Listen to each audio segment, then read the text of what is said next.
He's a current internet sensation. Yes, Jesse's, what do you, Jesse does improv and slam poetry and that sort of thing. Yeah. And you did this poem, what's it called? It's called To the Boys Who May One Day Date My Daughter. You want to do it for us? Sure, Do, I would. do it for us, and then we'll talk about what happened with it, okay? Okay. Go ahead. To the boys who may one day date my daughter, I have been waiting for you. Since before her birth, since before my spark took hold and ignited the fire in her mother's belly, I have been training to kill you. When you took your first steps, I was preparing to make it so you never walked again. When you played at war, I was perfecting headshots. You can't catch up at this point. And when you first see my daughter, and fall in love with the look that she sends over her shoulder, her crescent moon eyes framing her laughing smile, you are going to want to talk to her.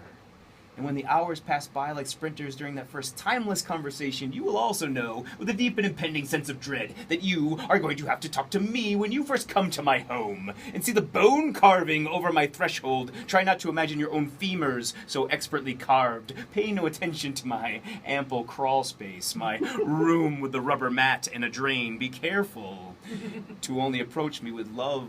For my daughter, see, I have been seeding her childhood with taproot hugs to weed out indifference and apathy. There will be no daddy issues for your teenage talons to latch upon if you break her heart.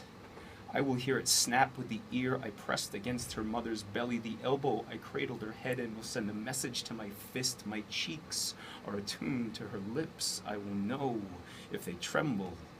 I have taught her that a man should never hit a woman. Now, her mother would like to add that you really shouldn't ever hit anybody, but I have taught her that a man should never hit a woman. Consider my genes a mark of Cain. You will suffer 7 times, whatever you do to her, and she will not keep your secret. You can't make fire. Feel afraid. See, I have been teaching her love all of her life, and all that I ask is that you continue the lesson. Love her, befriend her, protect her, be there when I can't, and when my body gives up to the grave, let the grin that eternity carves into my face be a reflection of the peace that your love brings to her, and we should get along just fine. Addendum. To the girls who may one day date my daughter. My wife is a better shot than I am. Yay! Love it. We'll talk about what happened with that poem when we come back. Thank you. Right after this, hang on.